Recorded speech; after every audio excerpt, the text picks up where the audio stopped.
नमस्कार। Online class में आपका हार्दिक स्वागत एवं अभिनंदन। आज हम पढ़ेंगे शब्द रूप।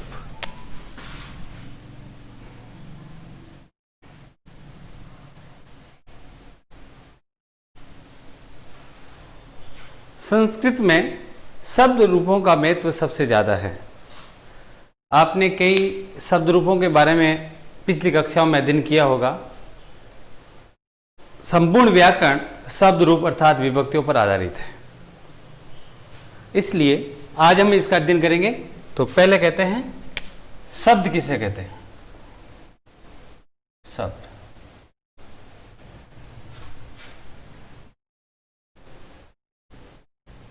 सार्थक वर्णों के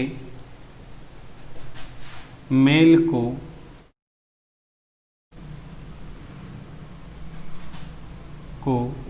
शब्द कहते हैं।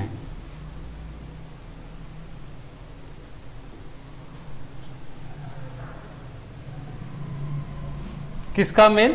वर्णों का मेल। भाषा की सबसे छोटी से छोटी इकाई जिसका और अधिक विभाजन नहीं होता उसे वर्ण बोलते हैं। तो जैसे क, म और ल, ये यहाँ वर्ण है और यहाँ वर्णों का मेल हो गया और जिसका कोई न कोई अर्थ निकलता है उसको बोलते हैं सार्थक। तो ये 3 वर्णों का या 6 वर्णों का मेल है, तो इसलिए शब्द बना कमल और इसका अर्थ निकलता है, इसलिए ये कहते हैं कहलाता है या इसको कहते हैं शब्द। अगर इसको इस ढंग से मिला दिया जाए तो यहां इस शब्द का कोई अर्थ नहीं है। यह जो शब्द तो बना है, वर्णों का मेल तो हुआ है, परंतु इसका कोई अर्थ नहीं है, इसे हम शब्द नहीं कह सकते। तो शब्द उसे कहते हैं जहां वर्णों का मेल हो परंतु उसका कोई न कोई अर्थ निकलता हो। इसमें भी वर्णों का मेल है और इसमें भी वर्णों का मेल है, परंतु यहां अर्थ होता है कमल का फूल, इसका कोई अर्थ नहीं है, इसलिए यह क्या नहीं है? शब्द नहीं है। अब शब्द अनेक प्रकार के होते हैं, परंतु हम पढ़ रहे हैं शब्द रूप अर्थात विभक्तियां, इसलिए ऐसे शब्द रूपों को 2 भागों में बांटा जाता है। एक होता है संज्ञा शब्द और एक होता है सर्वनाम शब्द। तो आज हम पहले संज्ञा शब्दों के बारे में चर्चा करेंगे और लिखेंगे, परंतु इससे पहले मैं संस्कृत में जब वो रूप लिखेंगे शब्दों के, तो उन रूप लिखने में लिंग और वचन की आवश्यकता पड़ती है, इसलिए थोड़ी उनकी जानकारी देते हैं। वचन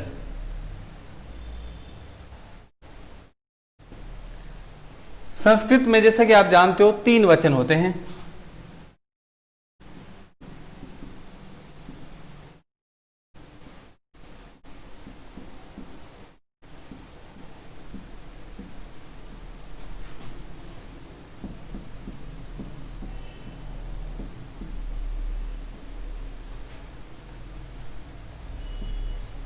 नंबर 1 एक वचन।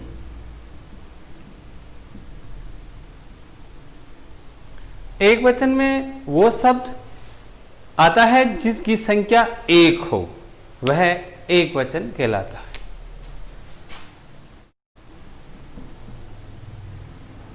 नंबर 2 द्विवचन।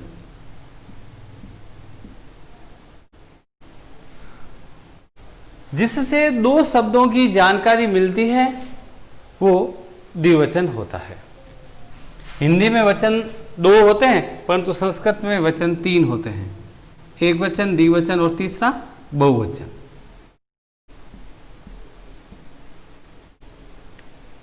जिस शब्द से हमें 2 से अधिक संख्याओं की जानकारी मिलती है उसको बहुवचन कहते हैं। ये तो हुई वचन की जानकारी। अब आगे चलते हैं लिंग। हिंदी में लिंग 2 प्रकार के होते हैं, पुल्लिंग और स्त्रीलिंग। जिस शब्द से किसी शब्द की या किसी चीज की जाति की जानकारी या बोध होता है उसको लिंग कहते हैं। परंतु संस्कृत में लिंग कितने प्रकार के होते हैं? 3 प्रकार के।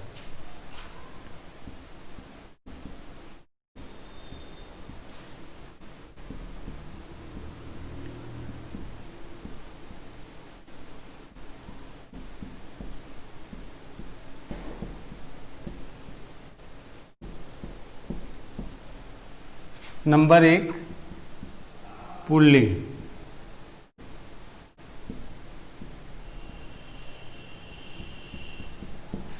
नंबर 2 स्त्रीलिंग,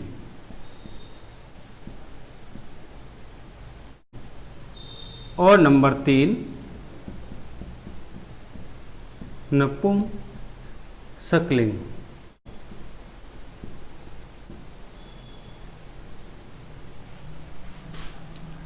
जिस शब्द से पुरुष जाति की जानकारी मिलती है, बोध होता है, उसे पुल्लिंग कहते हैं। जैसे राम, राम शब्द को देखकर हमें पुरुष जाति की जानकारी मिलती है, इसका मतलब पुल्लिंग है। स्त्रीलिंग, जिस शब्द से स्त्री जाति की जानकारी मिलती है वो स्त्रीलिंग कहलाता है। जैसे कि शब्द है सीता, सीता को देखते ही पता चल जाता है कि ये स्त्री है, इसका मतलब स्त्रीलिंग। परंतु संस्कृत में एक लिंग और है, वो है नपुंसकलिंग।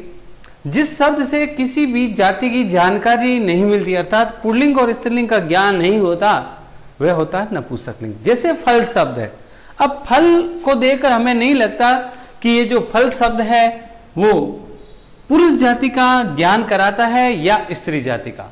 दोनों जातियों का ज्ञान का ठीक से पता नहीं चलता या दोनों जातियों का ज्ञान नहीं होता, इसलिए ऐसे अनेक सारे शब्द हैं वो नपुंसकलिंग में आते हैं। इसलिए जब हम शब्द रूप पढ़ेंगे उससे पहले हमें लिंगों और वचनों का भी ज्ञान होना चाहिए। तो वचन 3 होते हैं, एक वचन, द्विवचन और बहुवचन। लिंग भी संस्कृत में 3 होते हैं, पुल्लिंग और स्त्रीलिंग और नपुंसकलिंग। इसका आप स्क्रीनशॉट ले लीजिए ताकि आपको गृह कार्य करने में, कॉफी अभ्यास पुस्तिका में लिखने में सुविधा रहेगी।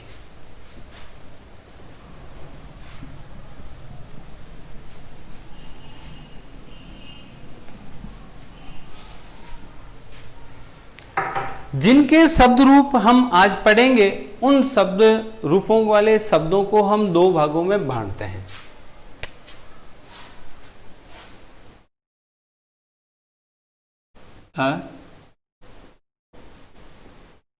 संज्ञा शब्द और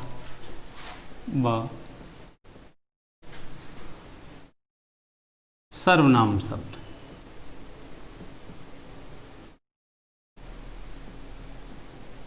इन दोनों के बारे में आपने अध्ययन कर लिया या हिंदी में आपने सुना है।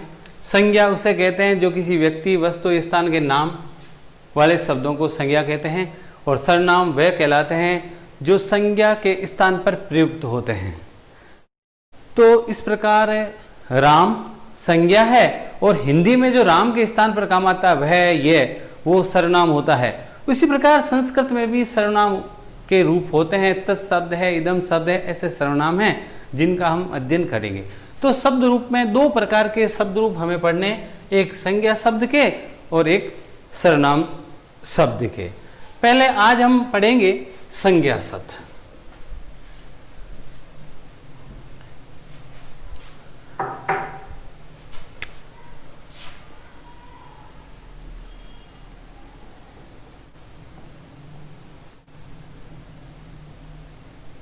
अब जो संज्ञा शब्द है उनको भी हम 2 भागों में बांटते हैं। पहला है अजंत शब्द।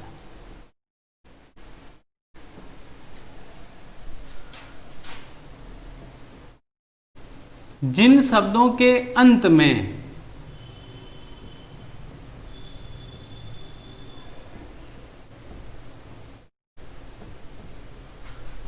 स्वर होता है, स्वर यानी ए आ ई ई,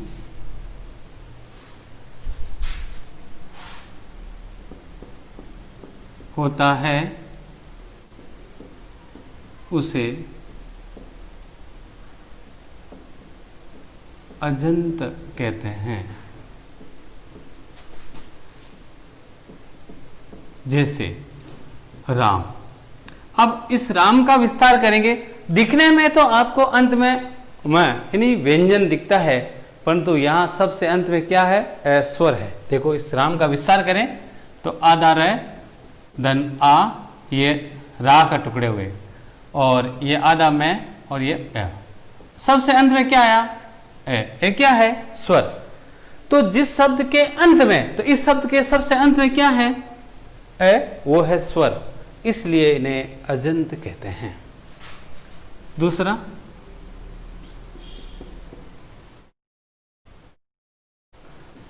हलंत शब्द।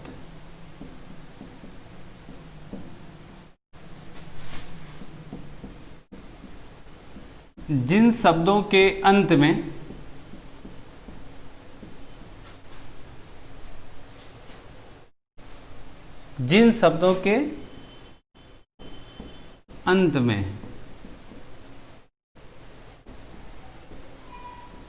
व्यंजन हो,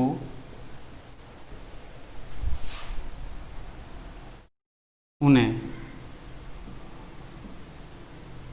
हलंत शब्द कहते हैं। यानी विस्तार करने पर सबसे अंत में क्या हो? व्यंजन। जैसे शब्द है भवत, सबसे अंत में क्या है? तय। तय के नीचे क्या है? हलंत लगा है। इसका मतलब अगर आप इसका विस्तार करोगे तो आधा भ प्लस अ, इसका हो गया। अब इस वे को तोड़ेंगे, आधा व और अ। अब इस तय को तोड़ोगे तो आधा तय ही आएगा, क्योंकि इसमें कोई स्वर नहीं है। तो सबसे अंत में क्या आ गया? ये तय। तय का मतलब क्या है? व्यंजन। तो ऐसे शब्द जिसके अंत में कोई व्यंजन हो उसे हलंत शब्द कहते हैं। या दूसरी भाषा में ऐसा कह सकते हैं ये हलंत लगा है, इससे भी पता चलता है कि ये हलंत शब्द है।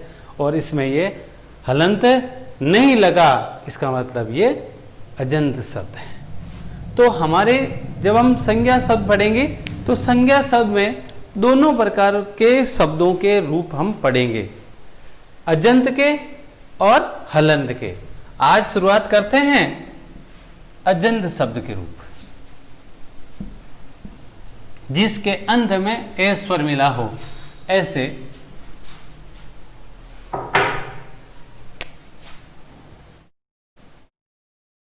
अजंत शब्द। और उसमें अब अजंत शब्द क्या होता है, कैसे होते हैं, इनकी थोड़ी जानकारी करते हैं। अजंत शब्द वे होते हैं जिनके अंत में स्वर होता है।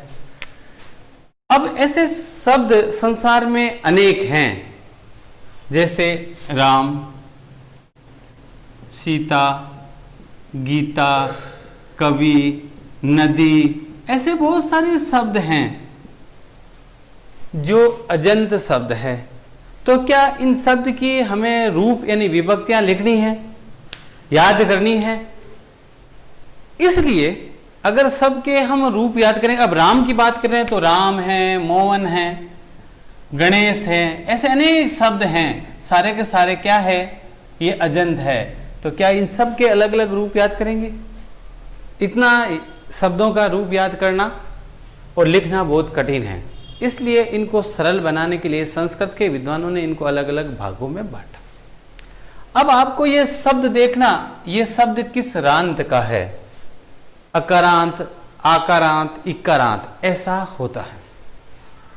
इसके लिए शब्द देखो, ये जैसे शब्द है राम, इस शब्द के अंत में किसकी ध्वनि आ रही है? अ की। किसकी आ रही है? अ की। इसका मतलब ये कौन सा रांत है? अकारांत। रांत यानी जिसके अंत में ए आ रहा है वो अकारांत है। ये कौन सा रांत हो गया? सबसे अंत में देखो, तय में किसकी मात्रा है? आ की। तो ये किसकी ध्वनि आ रही है? आ की। इसका मतलब ये कौन सा रांत हो गया? आकारांत।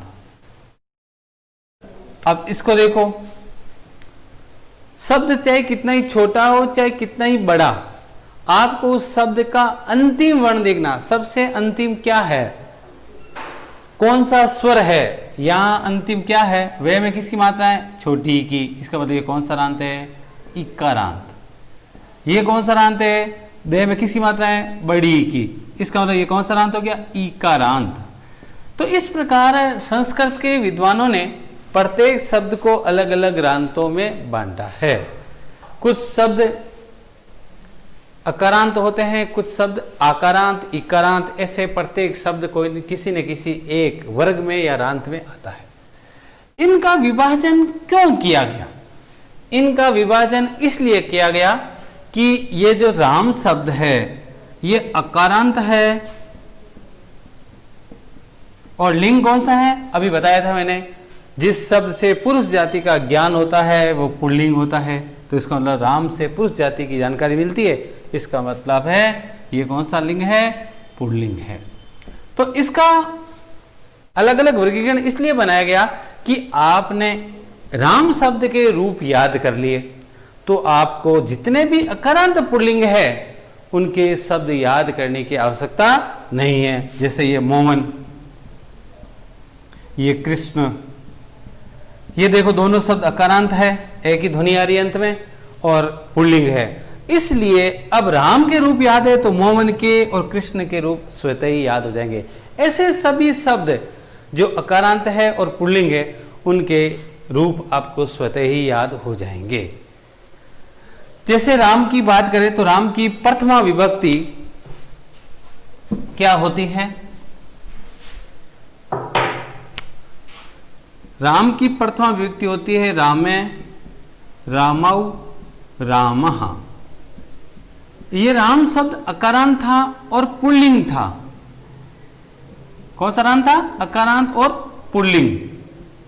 अब अगर आपको राम शब्द के रूप याद है तो आप परीक्षा में राम शब्द की जगह कोई और शब्द आ गया, जैसे आ गया बालक शब्द, आपको याद किया आपने राम शब्द के रूप और परीक्षा में किसके आगे? बालक के। तो देखो बालक कौन सा राम है और कौन सा लिंग है? बालक सबसे लास्ट में के किसकी ध्वनि आ रही है? ए की। इसका मतलब ये अकारांत है और बालक पुरुष जाति का ज्ञान कराता है, इसका मतलब पुल्लिंग है।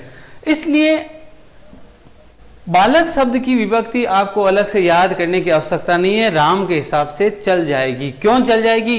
ये भी अकारांत पुल्लिंग है और ये भी अकारांत पुल्लिंग है। तो देखो राम की प्रथम व्यक्ति यह है, तो इसी प्रकार बालक की प्रथम व्यक्ति क्या बनेगी? राम से बने राम में है तो बालक से क्या बनेगा? बालक है। राम से रामो तो बालकौ, रामः बालकः। ऐसे सभी अकारांत पुल्लिंग के रूप स्वतः ही चल जाएंगे। तो एक राम के याद करने से जितने भी अकारांत पुल्लिंग शब्द संसार में हैं उन सब के हम रूप लिख सकते हैं। परंतु सीता शब्द के रूप आ गए और आपको राम के याद है तो आप नहीं लिख सकते। क्यों नहीं लिख सकते? क्योंकि ये कौन सा रांत है? आकारांत है। तो अगर आप सीता शब्द के रूप याद है और परीक्षा में गीता आ गए तो आप लिख सकते हैं। क्यों लिख सकते हो? क्योंकि यह भी आकारांत है और यह भी आकारांत है। तो इसलिए प्रत्येक रांत का अकारांत, आकारांत, इकारांत, उकारांत, ऐसे प्रत्येक रांत की एक एक रूप यानी एक एक विभक्ति आपको याद करनी है ताकि आप दूसरे रूप बना सकते हैं। तो इसलिए ये व्यवस्था आपकी सुविधा के लिए की गई है संस्कृत में कि अकारांत पुल्लिंग का एक शब्द याद कर लिया, एक रूप याद कर लिया, बाकी उसके रूप स्वतः ही याद हो गए, आपको याद करने की आवश्यकता नहीं है। तो आज हम एक शब्द अकारांत पुल्लिंग के लिखते हैं, उसके बाद आगे पढ़ेंगे। तो अब हम लिखेंगे अकारांत पुल्लिंग राम शब्द। पहली विभक्ति है आपके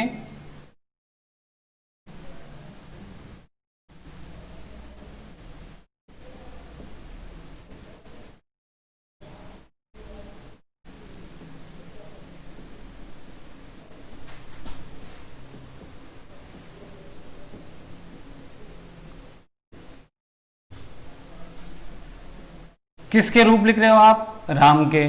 तो राम शब्द कौन सा है? अकारांत। और लिंग कौन सा है? पुल्लिंग। तो इसलिए इसके रूप याद करने से आप अन्य सभी रूप लिख सकते हो। तो यहां लिखेंगे हम, जैसा कि आप जानते हो प्रत्येक रूप के अभी आपने लिखा था राम में, रामो, रामा, इसका मतलब प्रत्येक रूप एक वचन, द्विवचन और बहुवचन में होता है। तो इसलिए यहां पर लिखेंगे एक वचन, द्विवचन और बहुवचन।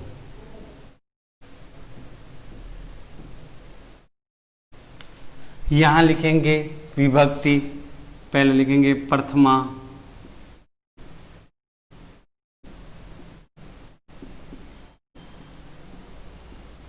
ऐसे अब प्रथमा विभक्ति राम की क्या होती है? रामे, रामौ, रामः।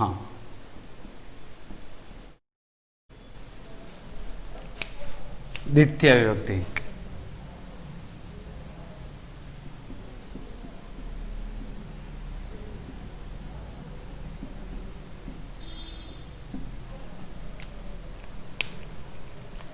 रामम, रामौ, रामान।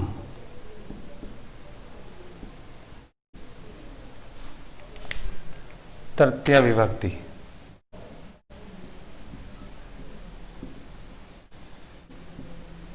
वी का मतलब विभक्ति है।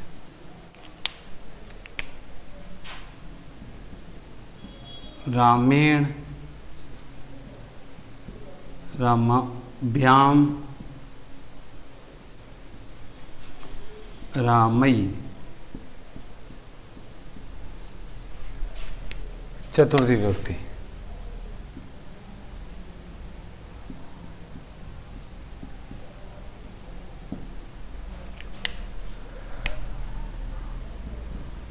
रामाय, रामाभ्याम, रामेभ्य।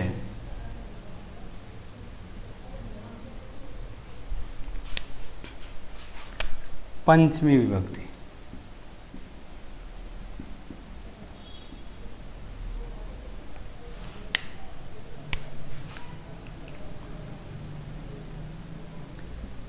रामात,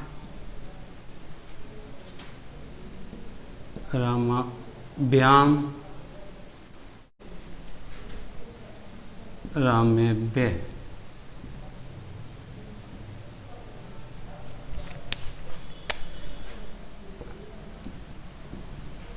षष्ठी विभक्ति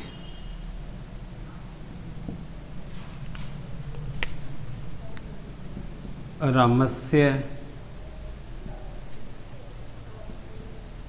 रामयो, रामाणाम।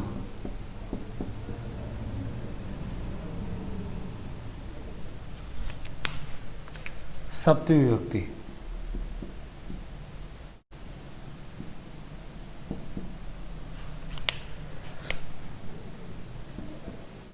रामे, रामयो, रामेशु। संबोधन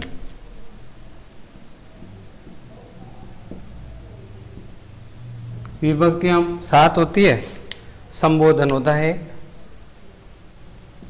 हे राम है रामौ,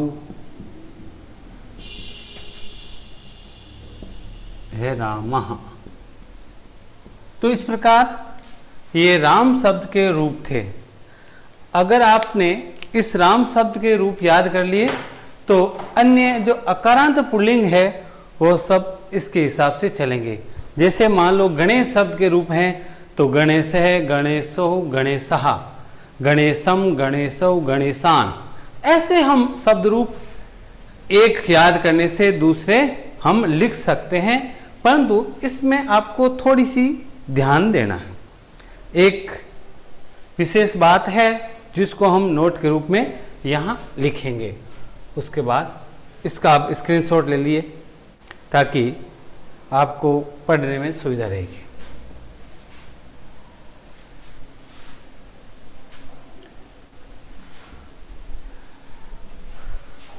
राम के अनुसार हम अन्य विभक्तियां कोई भी लिख सकते हैं, परंतु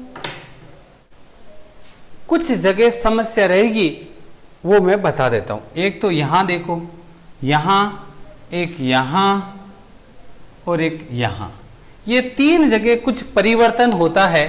वो परिवर्तन कैसे होता है, क्या होता है, उसका हम यहां नोट के रूप में लिखेंगे। संस्कृत में नोट को बोलते हैं दातव्य, अर्थात नोट।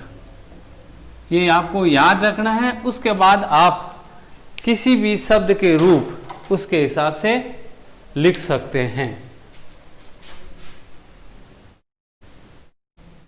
जिस शब्द के आप रूप लिख रहे हो ना, उस शब्द में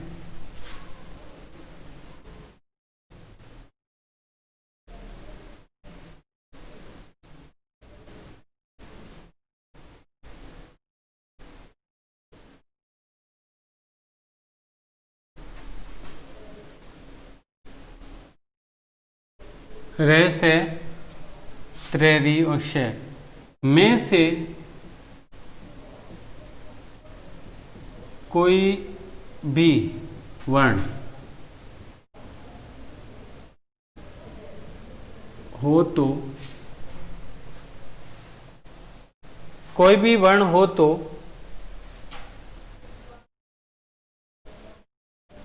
तृतीया विभक्ति एक वचन,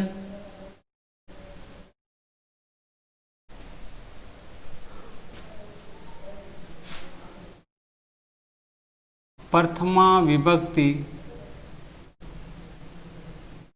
बहुवचन और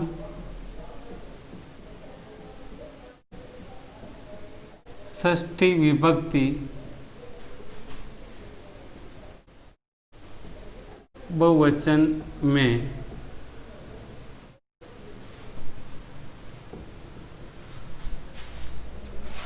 ण आता है और उस शब्द में वही 5 वर्ण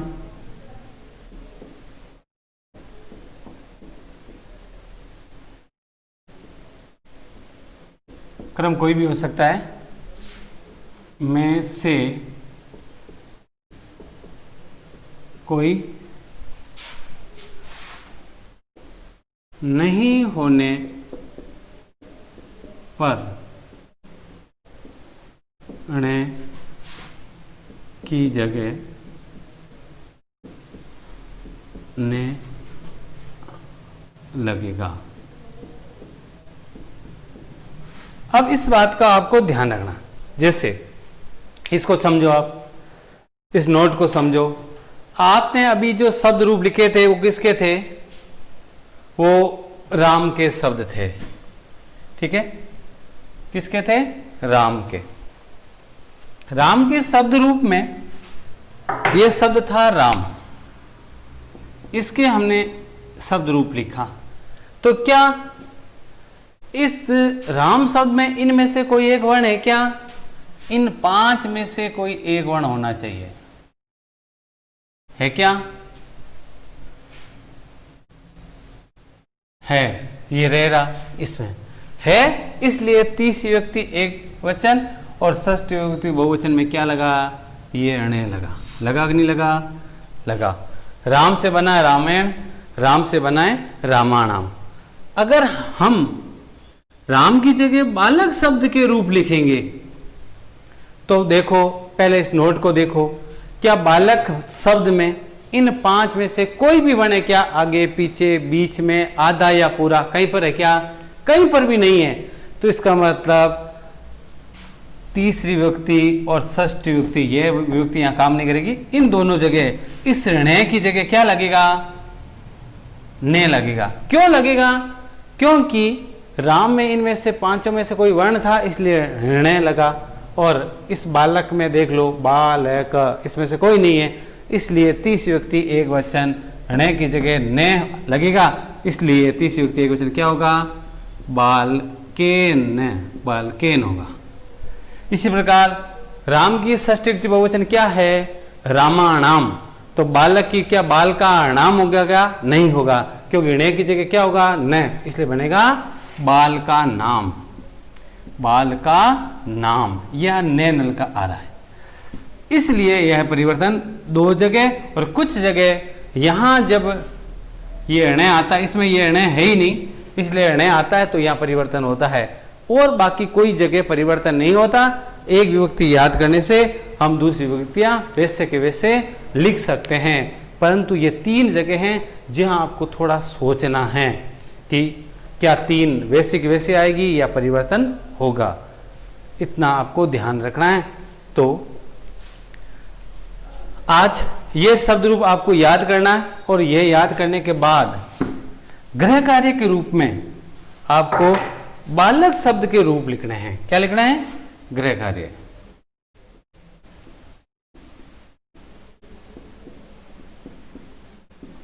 बालक शब्द के रूप लिखना। अब बालक क्या है? अकारांत है, बिल्कुल अकारांत है। और पुल्लिंग है क्या? बालक अकारांत है और पुल्लिंग है, इसलिए किस चलेगा? राम के हिसाब चलेगा। पहले आप राम की लिखोगे, फिर उसको याद करोगे, फिर राम के अनुसार बालक की लिखोगे। तो राम में रामो रामा, तो बाल क्या है? बाल को बाल का। परंतु यहां और यहां परिवर्तन करना है, जो मैंने आपको बताया था।